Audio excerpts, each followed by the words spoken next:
Irmãos, nós vamos caminhar mais um pouco nesta manhã na primeira carta do apóstolo Paulo aos Coríntios.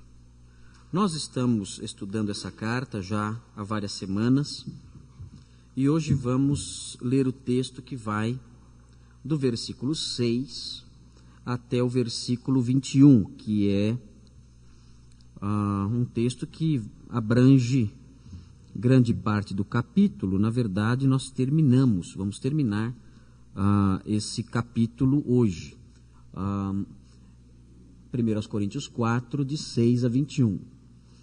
Eu não quero ler o texto todo agora, eu quero ler o texto na medida em que nós estivermos estudando o texto. E aí então eu poderei chamar a atenção dos irmãos para os detalhes no texto que quero frisar, sem ter que ler esse mesmo texto duas vezes. Os irmãos devem estar lembrados de que o texto de 1 Coríntios, nos primeiros capítulos, é um texto que enfatiza a preocupação com a soberba, e uma soberba decorrente do gloriar-se nos homens, na sabedoria das pessoas. O apóstolo Paulo tinha uma preocupação muito grande com isso, com o fato dos coríntios estarem divididos. A caixinha do nosso microfone está com um probleminha, mas ela já é meio antiga já também, né? Acho que esse aqui pode tirar agora, né?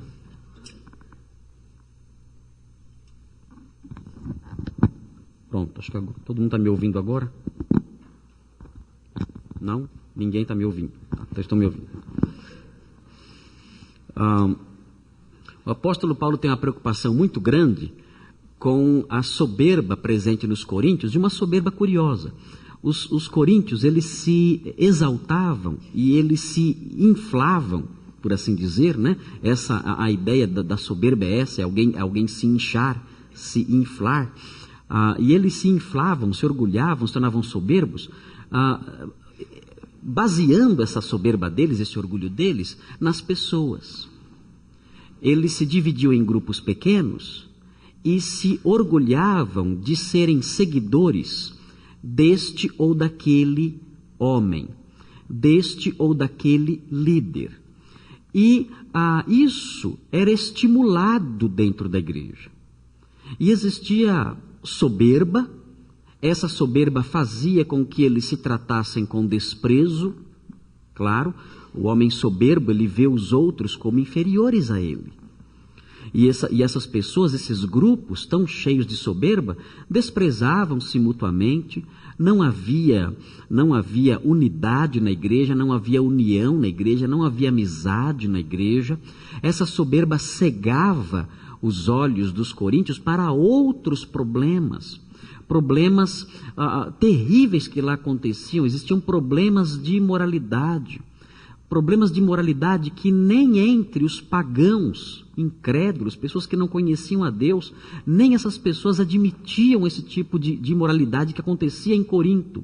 E em Corinto eles admitiam isso tudo, porque a soberba deles fazia com que eles se tornassem cegos para outros problemas, para outras coisas, fazia com que eles não enxergassem os perigos doutrinários que cercavam a igreja.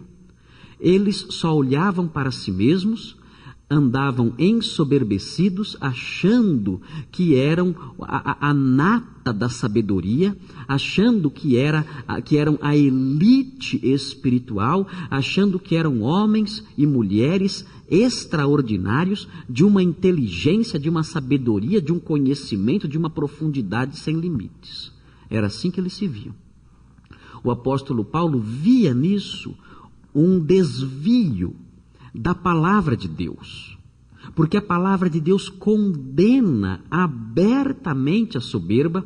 A palavra de Deus coloca a soberba como a fonte de todo tipo de pecado. Sempre que o homem se volta contra a Sagrada Escritura e passa a seguir o que ele pensa, na raiz dessa conduta está a soberba. Porque ele está dizendo: eu não valorizo o que Deus diz, eu valorizo o que eu penso. O que eu penso e o que eu sinto e o que eu quero, a minha vontade, está acima daquilo que Deus pensa, daquilo que Deus quer, daquilo que Deus diz. De modo que sempre que eu desprezo a palavra de Deus e faço o que eu quero, o nome disso é pecado, sempre que eu peco contra Deus, na raiz disso está a soberba, o orgulho. Eu me coloco acima do próprio Deus. Eu me considero superior a Ele, em minha vontade, em meus conceitos, em minhas avaliações, em meus desejos.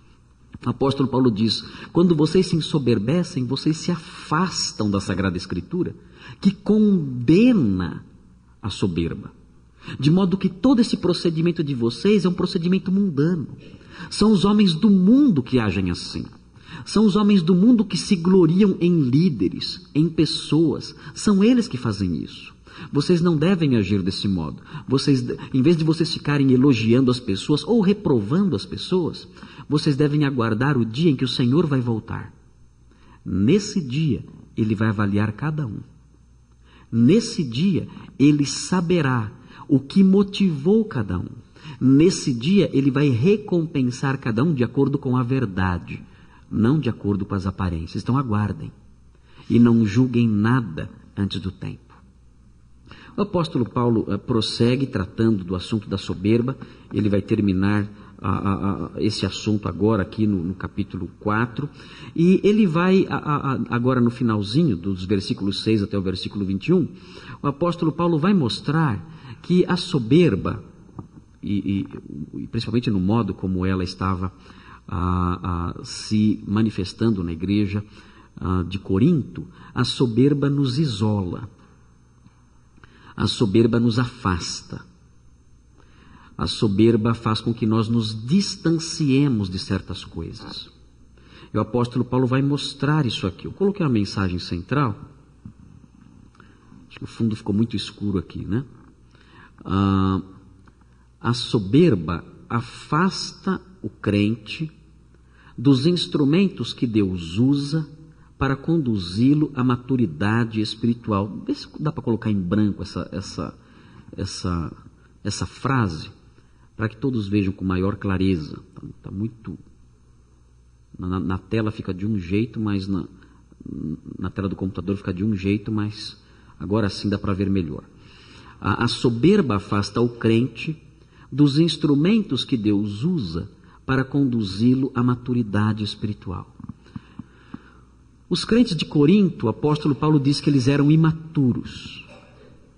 Eles não amadureciam espiritualmente. Eram crianças em Cristo, diz o apóstolo Paulo. O apóstolo Paulo tinha que dar leite para eles, porque os considerava crianças espirituais. E por que eram crianças espirituais? Porque eles tinham se afastado das coisas que dão maturidade espiritual. E quais eram essas coisas? Quais eram esses elementos que Deus usa, esses instrumentos que Deus usa, que faz com que a pessoa deixe de crescer espiritualmente, que a soberba priva, a soberba tira da pessoa isso? Bem, eu coloquei da seguinte forma: 3 afastamentos produzidos pela soberba. A soberba vai nos afastar de alguns instrumentos. Quais são esses instrumentos? Do que a soberba nos afasta? Do que ela nos distancia? Como ela nos isola? Vamos ver o primeiro deles, está nos versículos 6 e 7. Em primeiro lugar, a soberba afasta o homem da verdade bíblica. Esse é o primeiro afastamento, o afastamento da verdade bíblica. Veja o que diz esse texto. Observem com atenção o versículo 6 e o versículo 7. Ele diz assim: irmãos, apliquei essas coisas a mim e a Apolo por amor a vocês, para que aprendam de nós o que significa não ultrapassem o que está escrito.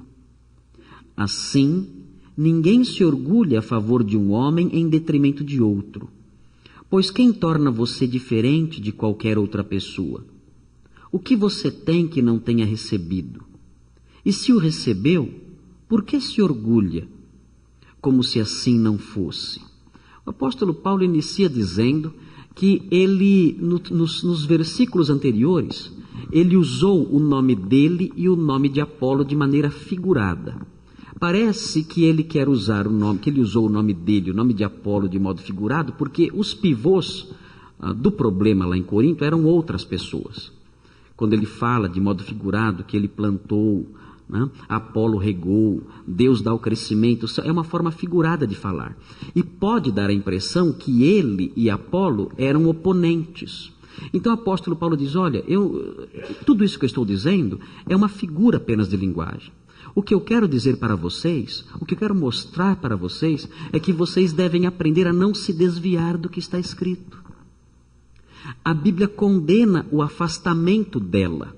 E vocês, quando se gloriam em outras pessoas, em detrimento de outros, quando vocês pegam um homem e fazem dele o seu ídolo, e começam a desprezar outros homens porque vocês o comparam com o seu ídolo, vocês estão se afastando do que está escrito. Vocês estão abandonando a verdade bíblica. Vocês estão se desviando do que a Bíblia diz. Vocês devem estar atentos para isso. Não é apenas uma questão de preferência por este ou por aquele líder espiritual, por este ou por aquele pregador, não é apenas isso. O que está acontecendo com vocês é um desvio do que Deus ensina na sua palavra. Vocês, orgulhosos como estão, dizendo-se seguidores deste ou daquele, dizendo-se mais inteligentes porque gostam mais desse do que daquele, quando vocês fazem isso, vocês estão se desviando do que a Bíblia ensina.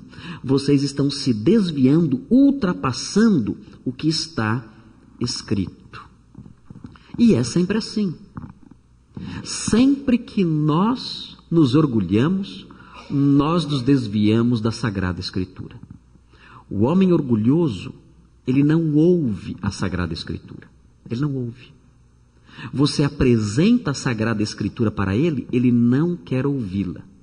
Se ele lê a Sagrada Escritura, ele fecha o seu coração. E ele pensa, isso aqui não é para mim. Isso aqui não se aplica à minha realidade. Isso aqui é um problema que... o meu caso é um caso singular. O meu caso é diferente. Isso aqui não se encaixa na minha realidade. Não se encaixa no meu problema. Não se encaixa no meu pecado. A palavra de Deus, ela não tem nada a dizer nesse texto aqui sobre isso. E ele então se afasta do que a Bíblia diz. Esse é um produto da soberba. Sempre é assim, sempre. O homem soberbo despreza o que a Bíblia diz, ele se afasta dela e começa a nutrir certos rancores em relação a ela e começa a construir certas barreiras entre ele e a palavra de Deus, para que as setas que saem dela não atinjam. Quando a palavra de Deus diz alguma coisa que de alguma forma afeta o seu modo de vida, quando a palavra de Deus diz alguma coisa que de alguma forma incomoda exatamente aquela área que ele sabe que está em pecado, ele usa a sua barreira. Ele não ouve, ele tapa os ouvidos, ele fecha o coração, ele procura se distrair. Ele se desvia dessas setas. E assim ele se afasta da verdade bíblica. É a soberba. Eu não permito que a palavra de Deus me toque. Eu não permito que a palavra de Deus me afete. Eu não permito que a palavra de Deus me condene. Eu não admito que a palavra de Deus se insurja contra mim. Eu não aceito isso. Ele é um homem orgulhoso.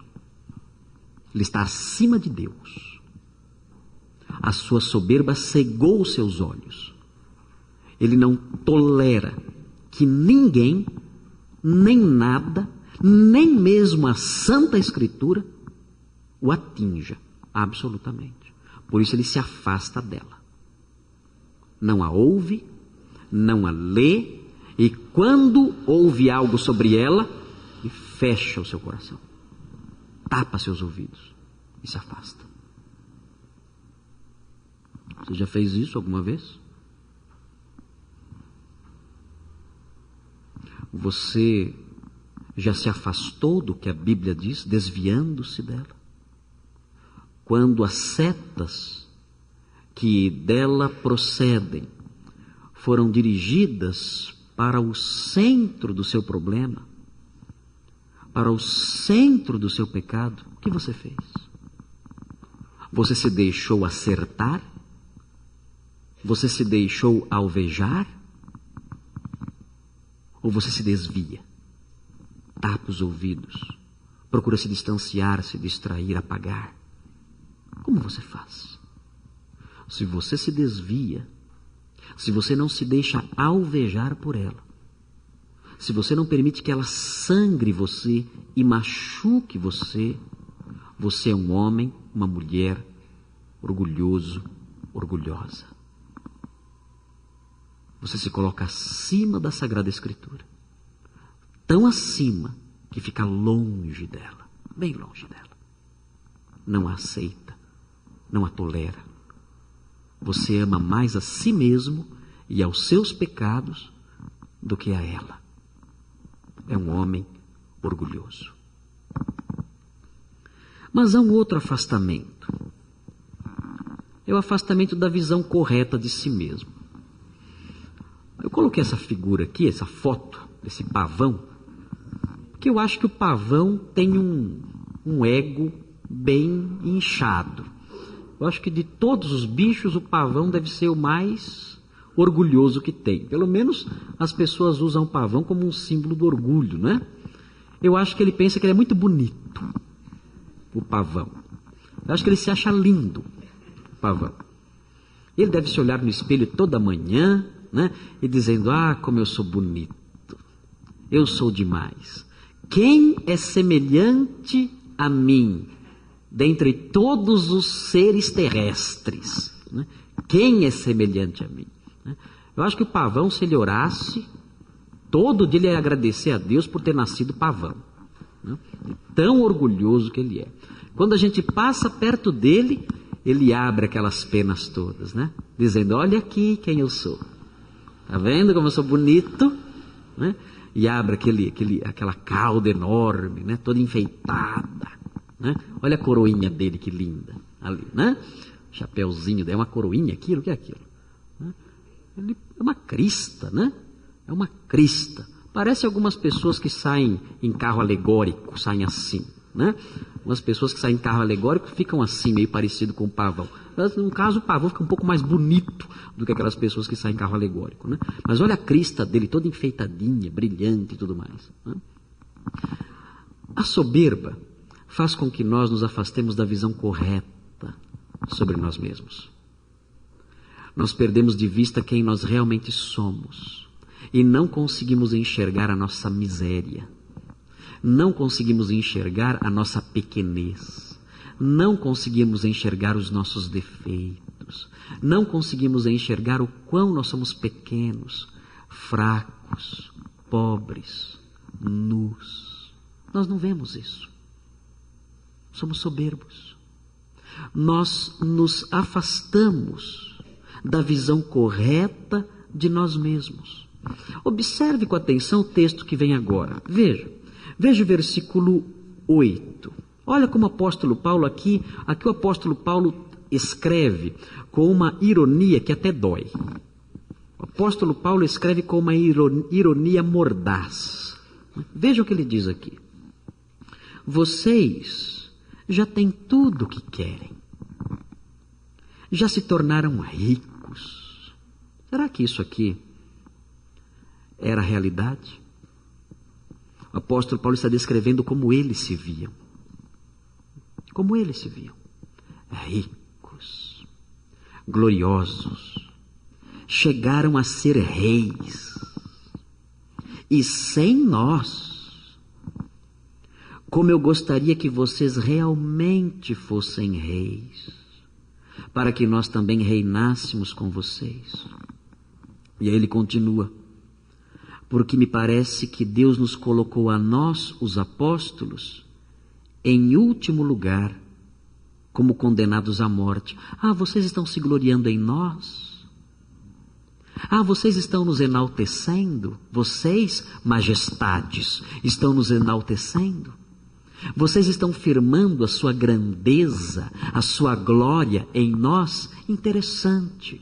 É interessante olhar para a majestade de vocês. É interessante olhar para o reinado de vocês, porque nós, sobre quem vocês se gloriam, nós fomos colocados em último lugar, como condenados à morte. Ele diz: viemos a ser um espetáculo para o mundo, tanto diante de anjos como de homens. O apóstolo Paulo está pensando aqui na luta dos gladiadores, escravos que se matavam ali na arena enquanto as pessoas riam deles, zombavam deles, gritavam pedindo-lhes a morte.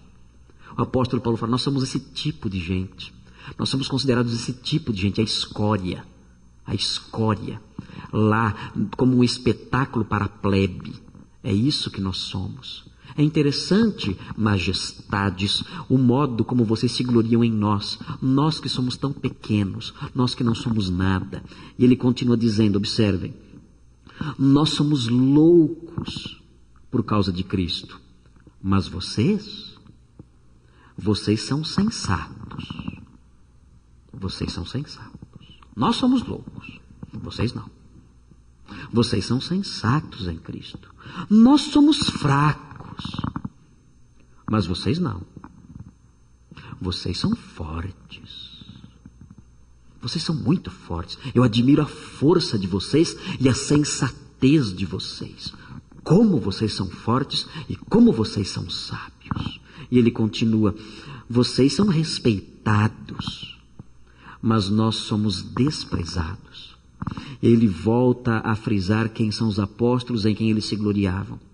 Até agora estamos passando fome, sede e necessidade de roupas. Estamos sendo tratados brutalmente. Não temos residência certa. O apóstolo Paulo não conhecia essas orações de reivindicação que existem hoje, em que você reivindica saúde, dinheiro. Parece que o apóstolo Paulo não conhecia essas coisas. Ele estava passando necessidade. A gente ouve na televisão os mestres falsos dizendo que você não deve aceitar os problemas físicos e materiais, porque o crente tem que ser rico e com saúde. Essas mentiras nunca passaram nem uma sombra delas pela mente dos homens de Deus. Nunca. O apóstolo Paulo diz claramente aqui que ele passava necessidades terríveis, até das coisas mais básicas ele passava necessidade. E ele continua dizendo, versículo 12: trabalhamos arduamente com nossas próprias mãos. Quando somos amaldiçoados, abençoamos. Quando perseguidos, suportamos. Quando caluniados, respondemos amavelmente. Até agora, nos tornamos a escória da terra, o lixo do mundo. Vocês estão se gloriando em nós? Vocês não têm noção nem de quem nós somos, nem de quem vocês são.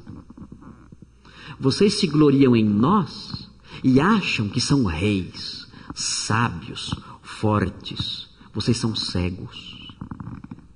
Vocês não enxergam nada. Vocês não têm a visão correta nem de si mesmos e nem de nós.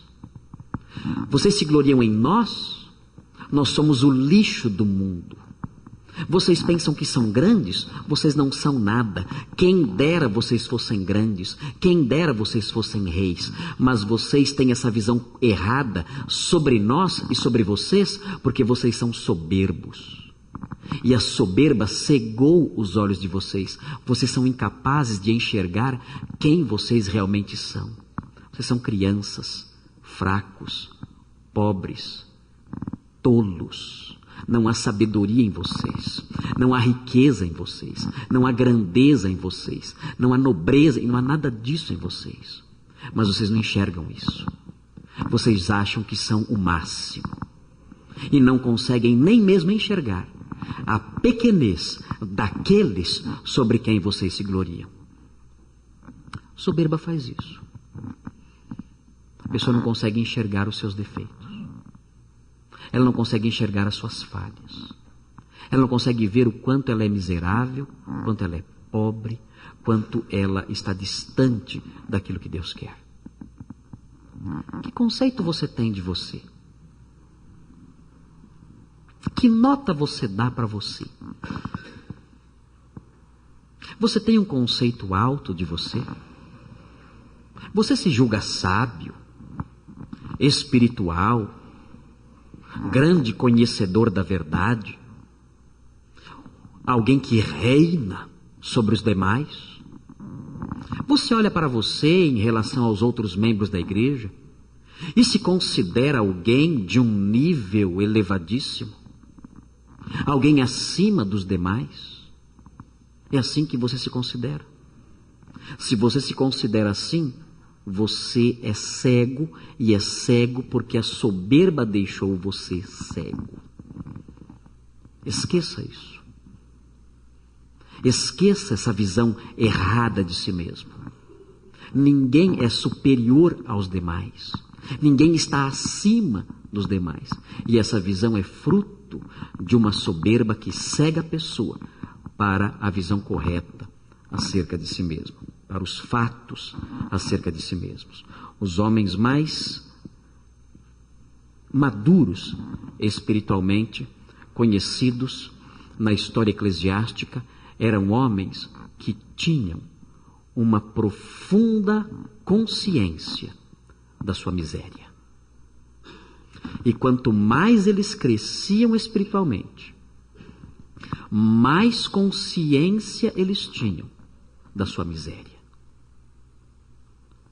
Eles andavam com Deus, se aprofundavam no relacionamento com Ele, amadureciam espiritualmente, e quanto mais isso acontecia, mais então eles percebiam quão pequenos eram, quão miseráveis eram, quão tolos eram e quanto tinham que crescer. A humildade cresce na medida em que alguém cresce espiritualmente. Por um outro lado, o orgulho cresce na medida em que alguém se afasta da verdade. E na medida em que alguém se afasta da verdade, o orgulho, por sua vez, também cresce na pessoa. E no finalzinho do nosso texto nós temos o terceiro afastamento. Vejam, o afastamento de quem nos corrige.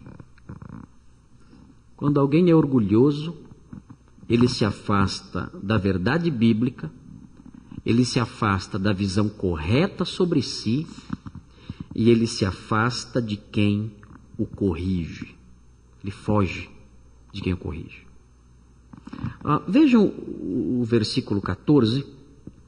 Vejam como o apóstolo Paulo trata os coríntios aqui, como ele escreve a eles. E observem a tentativa do apóstolo Paulo de se aproximar dessas pessoas que estavam distantes dele, esquecidas dele. Veja o que diz, versículo 14. Não estou tentando envergonhá-los ao escrever estas coisas, mas procuro adverti-los como a meus filhos amados. Embora possam ter 10.000 tutores em Cristo, vocês não têm muitos pais, pois em Cristo Jesus eu mesmo os gerei por meio do Evangelho. Portanto, suplico-lhes que sejam meus imitadores. Por esta razão estou lhes enviando Timóteo, meu filho amado e fiel no Senhor, o qual lhes trará à lembrança a minha maneira de viver em Cristo Jesus, de acordo com o que eu ensino por toda parte, em todas as igrejas. Alguns de vocês se tornaram arrogantes, como se eu não fosse mais visitá-los. Mas irei muito em breve, se o Senhor permitir. Então saberei não apenas o que estão falando esses arrogantes, mas que poder eles têm. Pois o reino de Deus não consiste de palavras, mas de poder. Que é que vocês querem? Devo ir a vocês com vara ou com amor e espírito de mansidão? O apóstolo Paulo deixa claro aqui nesse texto que os coríntios tinham se afastado dele, tinham se esquecido dele. Tanto que ele envia Timóteo para que Timóteo traga à lembrança deles o que o apóstolo Paulo ensinava e o modo como ele vivia. O apóstolo Paulo tinha sido aquele que tinha pregado o evangelho para eles. Eles tinham crido através da pregação do apóstolo Paulo e falou: eu sou o pai espiritual de vocês. Vocês podem ter muitos professores, muitos tutores, mas pai, você só tem um, sou eu. Mas eles estavam longe disso tudo. O apóstolo Paulo enviou Timóteo. Dizem os historiadores que quando o apóstolo Paulo enviou Timóteo, isso não deu resultado. A igreja continuou rebelde contra o apóstolo Paulo, não aceitando os ensinos do apóstolo Paulo e não ouvindo as orientações que Paulo enviou a eles através de Timóteo. Só depois, quando o apóstolo Paulo enviou um outro delegado, quando ele enviou Tito, parece que aí a igreja se arrependeu. Mas quando Paulo enviou Timóteo, isso não deu resultado. Aqueles homens estavam distantes. O apóstolo Paulo, nós vemos nesse texto aqui, o apóstolo Paulo começa a se irritar. Ele falou: eu estou mandando ele aí, na minha frente, para corrigir vocês e para fazer com que vocês se lembrem de mim. Porque vocês se afastaram dos meus ensinos. Vocês se afastaram do meu modo de vida. E ele está indo aí para lembrar vocês. Agora, depois dele eu vou. Eu pretendo ir logo aí. E então eu vou lembrar vocês, de um modo, se for necessário, de um modo mais drástico, eu vou lembrar vocês de quem eu sou. Da minha autoridade. Do modo como vocês devem me ouvir aí na igreja de vocês. Esse texto mostra um afastamento entre Paulo e os coríntios. Os coríntios tinham matado o apóstolo Paulo dentro deles. E nós fazemos isso. Quando nós nos orgulhamos, quando nós nos tornamos orgulhosos e trilhamos por um caminho errado, trilhamos a nossa vida por um caminho errado, nós matamos dentro de nós as pessoas que podem nos corrigir. Dentro de nós as diminuímos. Nós começamos a desprezá-las dentro de nós. Nós dizemos: essa pessoa, já estou cansado de escutar a opinião dela.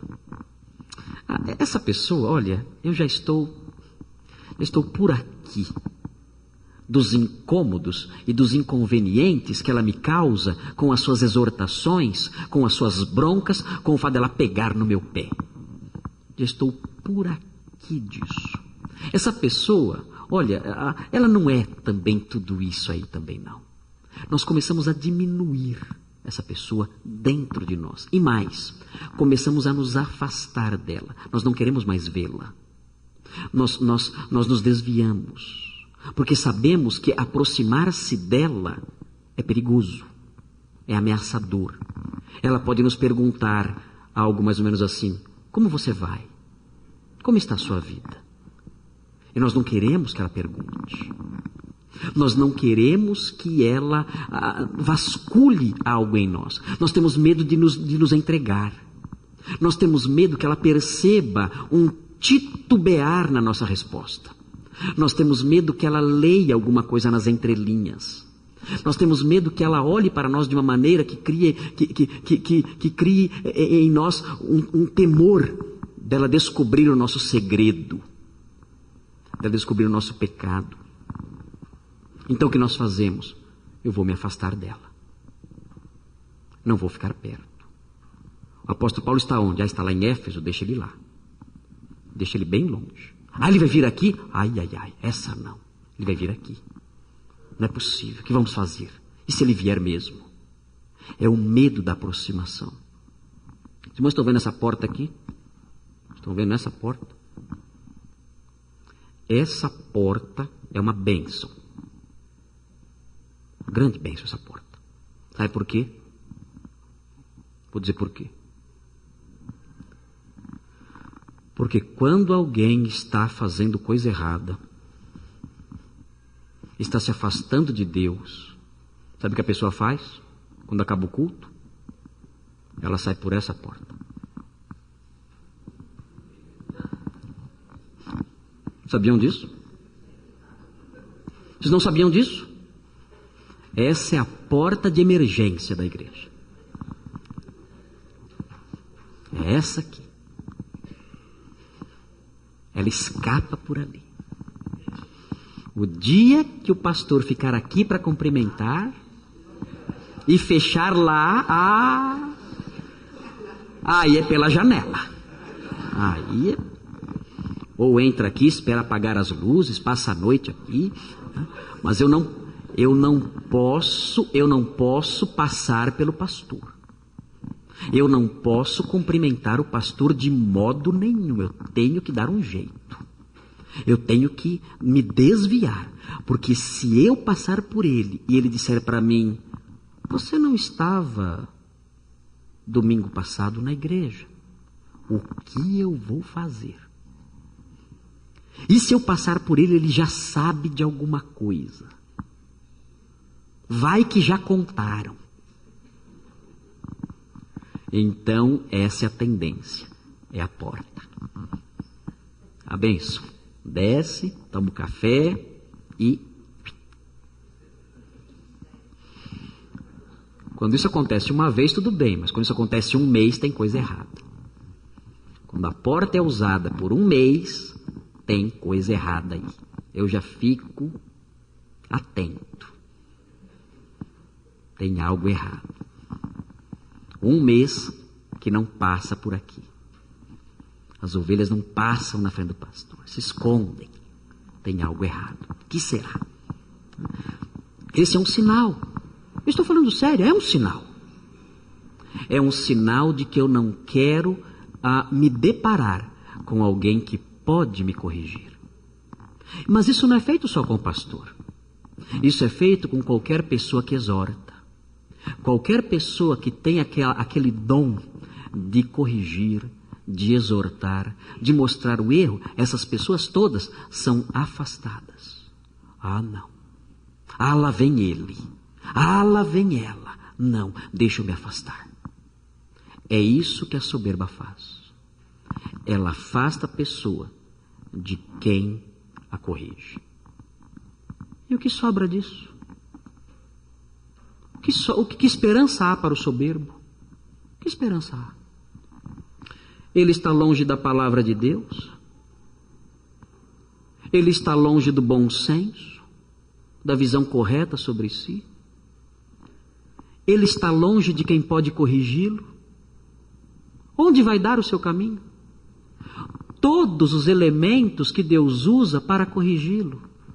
A palavra de Deus, o povo de Deus, a consciência em que ele trabalha. Tudo isso que Deus usa para corrigi-lo, para salvá-lo do erro, tudo isso ele se afasta disso. O que se espera dele? Onde vai dar o seu caminho? A palavra de Deus mostra onde isso nos leva. Onde isso nos leva, afinal? Qual é o fim de quem é soberbo e, sendo soberbo, mata essas coisas, se afasta da palavra, se afasta da visão correta de si, se afasta das pessoas que corrigem? Onde essa pessoa vai parar? A palavra de Deus diz com clareza o seguinte: o orgulho vem antes da destruição, o espírito altivo antes da queda. Para onde a soberba leva? Destruição, queda. Tudo que poderia evitar a destruição e a queda, ela matou. Tudo que poderia alertá-la, despertá-la, deixá-la ciente do perigo, tudo isso, a palavra de Deus, a consciência, os homens de Deus, tudo ela matou, ela se afastou, ela destruiu, ela se isolou disso tudo. Não há então outro caminho, não há então outro resultado. É a destruição, é a queda. A soberba é a antessala da desgraça. A soberba é a antessala da destruição, da miséria e da infelicidade. Nós temos que fugir da soberba. Como? Nós devemos manter os nossos olhos fixos na palavra de Deus, ouvindo o que ela diz, não nos desviando dela, não ultrapassando o que ela fala, mas amoldando o nosso modo de vida ao que ela quer. Nós devemos ter uma visão correta de nós mesmos, que somos fracos, dependentes, pequenos, não temos forças em nós mesmos, dependemos de Deus, dependemos uns dos outros, dependemos da graça. Temos que caminhar assim, com essa visão correta sobre nós. E temos que evitar o desvio das pessoas que nos corrigem. Antes, em vez de desviarmos-nos delas, devemos buscá-las e dizer: eu fiz isto, eu errei, eu tenho errado. O que a palavra de Deus diz para mim? O que você, como alguém que conhece a palavra de Deus, tem a me dizer? Como você pode me corrigir? Como você pode me orientar? Você, meu irmão, você, meu pastor, você, meu professor. Como você pode mostrar para mim o modo correto de viver? Isso é humildade. E se a soberba precede a ruína, a humildade precede a glória. Vamos orar a Deus.